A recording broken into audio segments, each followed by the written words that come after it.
என் தங்கமே, நீ இழந்ததை நினைத்து இன்னும் மனசில் வலி வைத்திருக்கிறாயா? நான் சொல்றேன் என் தங்கமே, அந்த இழப்பு ஒரு தண்டனை இல்லை, அது ஒரு ஆசீர்வாதம். நீ இழந்தது உன்னுடைய வாழ்க்கையில் தேவையில்லாததை கடவுள் எடுத்துச் சென்றதுதான்.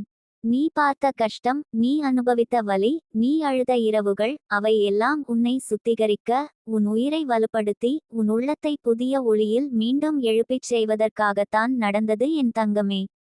எப்போதும் நினைச்சுக்கோ, கடவுள் ஒருத்தரிடமிருந்து எதையாவது எடுத்துக் கொள்வார் என்றால் அதைவிட பெரிதாக ஒன்றை தரத்தான் தயாராக இருப்பார். நீ இழந்த உறவு, வேலை, வாய்ப்பு, அந்த மூன்றிலும் இருந்த சாபத்தை நீயே உணராமல் இருந்திருக்கலாம். அதனால்தான் கடவுள் அதை உன்னிடமிருந்து பிரித்தார். அவர் உன்னை வெறுத்ததாலல்ல, உன்னை காப்பாற்றிக் கொள்ளத்தான். ஒரு பூ உதிரும்போது அதற்கு பின் பழம் வரும். அதுபோல உன் வாழ்க்கையில் சில விஷயங்கள் உதிர்ந்தது போல தோன்றலாம், ஆனால் அது ஒரு புதிய வளர்ச்சிக்கான அறிகுறிதான். நீ இழந்தது முடிவல்ல என் தங்கமே, அது ஒரு தொடக்கம். நீ இன்னும் நம்பிக்கையோடு நின்று, கடவுளே, நான் உன்னால் வழிநடத்தப்படுகிறேன் என்று சொல். நீ இழந்ததின் பின் வரும் வெற்றியை பார்த்ததும் நீயே சொல்வாய், இதுதான் அந்த இழப்பின் அர்த்தம். நீ ஒரு நாள் பின் திரும்பி பார்த்தால் இன்றைய வலியை நன்றி கூறுவாய். ஏனென்றால் அந்த வலிதான் உன்னை உயர்த்தும் வழியாக இருந்தது. உன் மனம் இப்போது வெறுமையாக இருக்கலாம். ஆனா நினைச்சுக்கோ, வெறுமை இல்லாமல் புதிதாக ஒன்றும் வராது. ஒரு வீட்டை புதிதாக கட்டுவதற்கு பழையதை இடிக்கணும். கடவுள் உன் வாழ்க்கையில் சில விஷயங்களை இடித்தார், ஆனா அதற்கு காரணம் உன்னால் அந்த பழைய வாழ்க்கையில் இருந்து புதிதாய் எழ முடியாதது. இப்போது அவர் உனக்கு ஒரு புதிய தளம் கொடுக்கிறார். அதில் நீ எழுந்து நிற்கப் போகிறாய். என் தங்கமே, நீ யாரையும் குறை சொல்லாதே. உன்னை காயப்படுத்தியவர்கள் இருந்தாலும் அவர்களையும் மன்னிச்சு விடு. அவர்களின் செயல்கள் உன்னை வலிக்கச் செய்தாலும் அவர்களின் மூலம் கடவுள் உன்னிடம் ஒரு பாடத்தை கற்றுத்தந்தார். யார் விட்டுப்போனார்களோ அவர்கள் கடவுளின் திட்டத்தில் ஒரு முடிவடைந்த அத்தியாயம் என்று உணர்ந்தால் உன் மனம் அமைதியாகி விடும். உன் வாழ்க்கையில் இன்னும் நிறைய நல்லவர்கள் வரப்போகிறார்கள். உன்னை உண்மையாக நேசிக்கும் உறவுகள், உன்னை மதிக்கும் மனிதர்கள், உன்னுடைய திறமையை பார்க்கும் வாய்ப்புகள், இதெல்லாம் வரிசையாக உன்னை நோக்கி வந்து கொண்டிருக்கிறது. நீ இப்போது தாங்கிக் கொண்டால் அடுத்த சில மாதங்களில் கடவுள் உன் வாழ்வை மாற்றி விடுவார். நீ இழந்த நேரம் வீணாகவில்லை என் தங்கமே. அந்த நேரம் உன்னை வலுவானவளாக்கி விட்டது. நீ ஒரு நாள் யாராவது கஷ்டப்பட்டு அழும் ஒருவரை பார்த்தால் அவரிடம் சொல்லுவாய், நானும் இப்படி அழுதேன், ஆனா கடவுள் என்னை இங்கே கொண்டு வந்தார் பாரு. அந்த அனுபவம் உன்னை ஒரு ஒளியாக மாற்றிவிடும். நீ இழந்தது உன்னிடம் இருந்து எடுத்துக்கொள்ளப்பட்டது அல்ல, உன்னுக்காக விலக்கப்பட்டது. சில நேரங்களில் கடவுள் நம்மை ஒரு பாதையில் நிறுத்தி திருப்பிச் செலுத்துவார். ஏனென்றால் நாம் தவறான வழியில் போகிறோம் என்பதைக் கண்டு அவர் தடுத்து நிறுத்துவார்.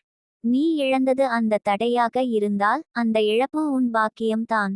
என் தங்கமே, உன் வாழ்க்கை இப்போ அமைதியாக இல்லாமலிருக்கும். ஆனா அந்த அமைதி இழந்த காலத்துக்கு பின் வரும் அமைதி தான் சுகமானது.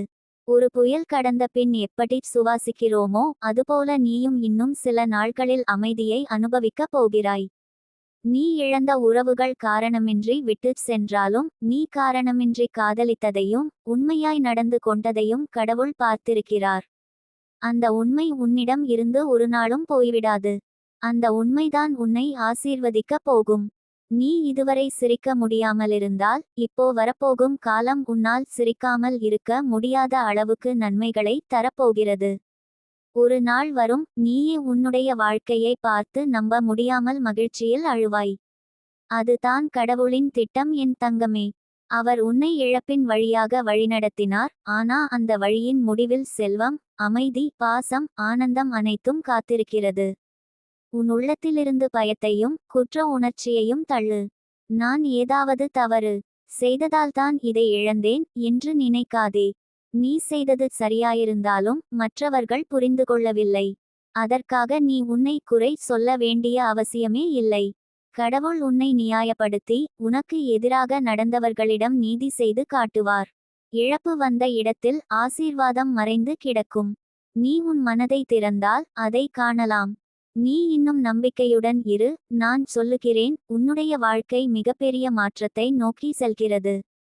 அடுத்த மாதத்திலிருந்து உன் வாழ்க்கையில் ஒளி பரவத் தொடங்கும். நீயே உன்னுடைய புன்னகையை மீண்டும் கண்டுபிடிக்கப் போகிறாய். என் தங்கமே, உன் ஆவி பெரியது, உன் நம்பிக்கை இன்னும் பெரியது. அதனால்தான் கடவுள் உன்னை விட்டுவிடவில்லை.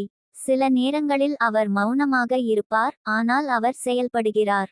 நீ இழந்ததைவிட 10 மடங்கு பெரிதாக தர அவருடைய திட்டம் ஆரம்பமாகி விட்டது. நீ நினைச்சு பாரு, இழப்பு இல்லாமல் நாம் ஆசீர்வாதத்தை உணர முடியாது. இருட்டு இல்லாமல் ஒளியின் மதிப்பை அறிய முடியாது. உன் வாழ்க்கை இப்போ இருட்டாக இருக்கலாம், ஆனா அதுவே ஒளியின் முன் நிமிடம்தான். இன்னும் கொஞ்சம் பொறுமை வை என் தங்கமே, உன் வாழ்க்கை வானத்தில் எழும் சூரியனைப் போல பிரகாசிக்கப் போகிறது. அந்த நாளில் நீ சொல்வாய், நான் இழந்தது சோகமல்ல, அது ஒரு ஆசீர்வாதம். கடவுளின் திட்டம் உன் வாழ்க்கையில் பூரணமாகும் நேரம் இதுதான். நீ நம்பிக்கையோடு இருக்கிறாயா என் தங்கமே? ஏனென்றால் நான் சொல்கிறேன், நீ இழந்தது தேவையில்லாதது தான், ஆனால் வரப்போகும் ஆசீர்வாதம் அது உனக்கு உரியதானது. உன் கையில் வரும் பணம் உன் வாழ்க்கையை மாற்றப் போகும். நீ ஒரு சிறிய முயற்சியில் தொடங்கி அதிலிருந்து பெரிய அளவில் வளரப் போகிறாய். நீ எடுக்கும் ஒவ்வொரு முடிவிலும் கடவுளின் வழிகாட்டல் இருக்கும். நீ ஒரு புதிய வாய்ப்பை பெறுவாய், அது உன் விதியை திருப்பிவிடும். நீ அதை இழக்க மாட்டாய், ஏனெனில் அது உனக்காகவே திட்டமிடப்பட்டது. நீ எப்போதும் பிறரை பற்றி சிந்தித்தாய், உன் நலனை கடைசியில் வைத்தாய். ஆனால் இப்போ கடவுள் உனக்கு சொல்லுகிறார், இப்போது நீயும் பெற வேண்டிய நேரம் இது. நீ தந்தவைகள் எல்லாம் உனக்கே திரும்பி வரட்டும். உன் கையில் தங்க நாணயங்கள் விழும் போல ஆசீர்வாதங்கள் விழப்போகின்றன. நீ இதுவரை பார்த்த கனவுகள் நிஜமாக மாறும். உன் வாழ்க்கை ஒரு புதிய வண்ணத்தில் மாறுகிறது. நீ பார்க்கும் ஒவ்வொரு விஷயமும் உனக்கு நல்லதையே தரும். நீ சென்ற இடத்தில் மகிழ்ச்சி பரவும். உன் ஆற்றல் ஒளியாக மாறி அதை பார்க்கும் மக்கள் தங்களுக்கும் நம்பிக்கை பெறுவார்கள். நீ ஒரு பிரகாசமான நட்சத்திரம் போல மாறுகிறாய் என் தங்கமே. உன் கடந்த காலம் உன்னை சோதித்தது, ஆனால் உன்னை முறியடிக்க முடியவில்லை. நீ இன்னும் நிமிர்ந்து நிற்கிறாய். அதுவே உன் வெற்றியின் அடையாளம். கடவுள் உனக்கு சொல்லுகிறார், நான் உன்னை இப்படி வலிமையாக்கவே சோதித்தேன். நீ அதை கடந்து வந்துவிட்டாய். இனிமேல் உன் பாதை சீராக இருக்கும். தடைகள் இருந்தாலும் அவை உன்னை நிறுத்தாது. நீ இதுவரை யாரிடமாவது நம்பிக்கை வைத்து ஏமாந்திருக்கலாம், ஆனால் இனி யாரும் உன்னை ஏமாற்ற முடியாது. உன் ஆன்மா விழித்தெழுந்துவிட்டது. உன் கண்கள் இப்போ உண்மை மனிதர்களை அடையாளம் காணும். கடவுள் உனக்கு அந்த புத்தியையும் தெளிவையும் தந்திருக்கிறார். நீ எடுக்கும் முடிவுகள் அனைத்தும் உன்னை வெற்றியின் பாதையில் அழைத்து செல்லும். உன் வீட்டில் நீண்ட நாட்களாக நிலைத்திருந்த எதிர்மறை ஆற்றல் விலகி செல்கிறது. நீ செய்வது எல்லாம் இப்போ எளிதாக நடக்கும். உன் மனம் நிறைவேறும். நீ ஒரு நல்ல செய்தி கேட்கப் போகிறாய், அது உன் வாழ்க்கையை மகிழ்ச்சியாக மாற்றும். அதனால்தான் நான் சொல்கிறேன், உன் மனம் அமைதியாக இருக்கட்டும். கடவுள் உன் பக்கம் நிற்கிறார். நீ பணத்தால் துன்பப்பட்டிருந்தால் அந்த துன்பம் இனி உனக்கு வராது. நீ கடனில் இருந்தால் அவை எல்லாம் மெதுவாக அடைந்து விடும். நீ வேலைக்காக காத்திருந்தால் அது உன்னிடம் வந்து சேரும்.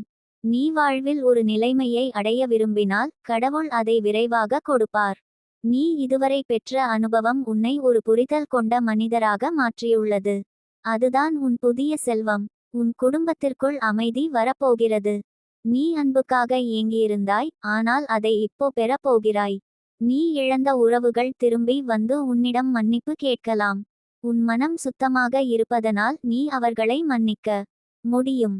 அதுவே உன் பெருமை. நீ எவரையும் குறை கூறாமல் உன் வழியை அமைதியாக தொடரும் ஆற்றல் கொண்டவள்.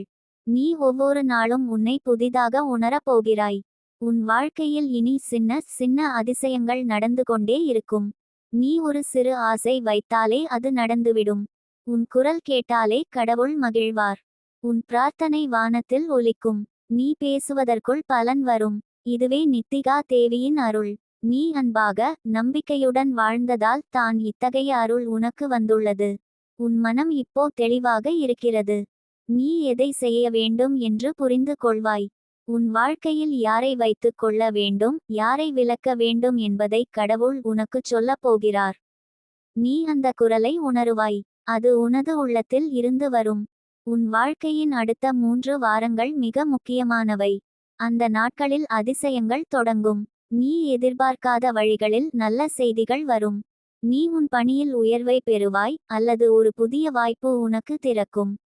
நீ ஒரு அழைப்பை பெறுவாய், அது உன் வாழ்க்கையின் திசையை மாற்றும். உன் இதயத்தில் சந்தோஷம் மிதக்கும். உன் வீட்டில் மகிழ்ச்சி மலரும். உன் முகத்தில் ஒரு புதிய ஒளி காணப்படும். மக்கள் உன்னை பார்த்து, அவள் மாறிப் போயிருக்கிறாள் என்று வியக்கும். ஆனால் நீ மட்டும் தெரிந்து கொள்வாய், இது கடவுளின் கரம்தான். அந்த கரம் உன்னை மீண்டும் எழுப்பி நிறுத்தியது. என் தங்கமே, உன் வாழ்க்கை இப்போ ஒரு புதிய எழுச்சியின் பக்கம் செல்கிறது. நீ இதுவரை எதிர்கொண்ட வலி இப்போ விலகி போயிருக்கிறது. உன் இதயம் திறக்கப்பட்டுள்ளது. உன் கண்ணீரை கடவுள் பார்த்தார், அதனால் தான் இப்போ அவர் உனக்கு செல்வம், அமைதி, அன்பு, ஆரோக்கியம் எல்லாம் ஒன்றாக கொடுக்க போகிறார். நீ நம்பிக்கையுடன் இரு. ஒவ்வொரு நாளும் உன் இதயத்தில் எல்லாம் சரியாகும் என்று சொல்லிக்கொள். அந்த வார்த்தை தெய்வத்தின் ஆற்றலை உன்னுள் வைக்கிறது.